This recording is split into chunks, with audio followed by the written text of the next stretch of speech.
Hey, what's up everybody? Chris back with another Proto Tech Tip, and this week we're going to circle back to a finish that we talked about a couple of weeks ago, chemical conversion coating, or Chem Film for short. This time, let's chat about a few important considerations to keep in mind when designing aluminum parts and enclosures that will be treated with chemical conversion coating. So, let's get into it.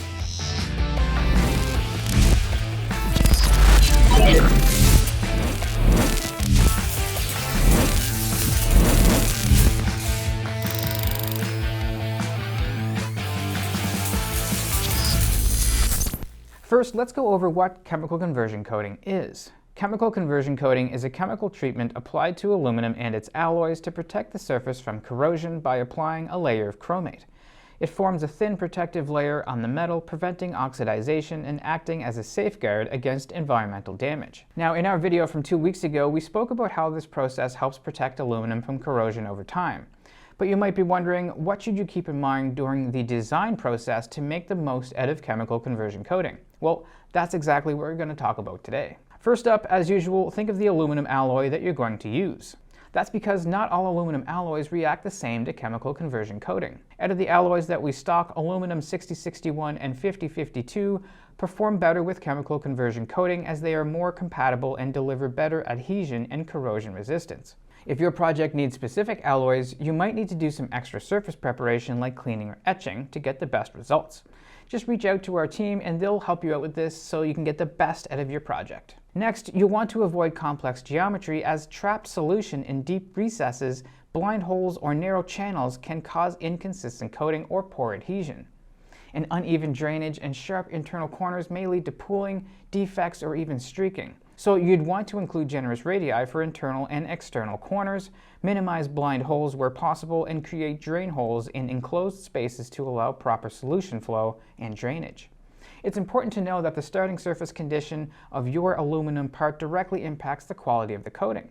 Smooth and clean surfaces will produce more uniform coatings, while rough or unclean substrates may yield uneven results. On the other hand, excessively smooth surfaces may lead to poor adhesion, so you're going to want to find a good balance. Now, when it comes to surface conditions, if appearance matters for your project, we don't recommend applying chemical conversion coating to unfinished aluminum parts. This is because bare metal aluminum parts with no finish will have scratches, swirl marks, and blemishes. To get the best aesthetic results, we suggest going with a grain finish or vibratory finish for your aluminum parts before they're treated with Chem Film.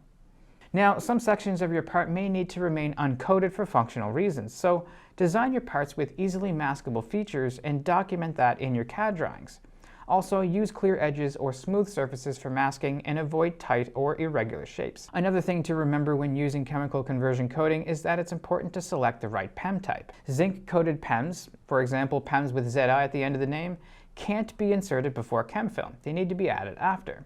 So for the best results, we suggest using a PEM type with aluminum or stainless steel that can be inserted before Chem Film. Also, as chemical conversion coatings are generally extremely thin, accounting for tolerances and dimensional changes after the coatings may seem insignificant. But for high precision parts, even the smallest changes in dimensions can impact functionality. So plan your tolerances carefully to account for coating thicknesses without compromising fit or performance.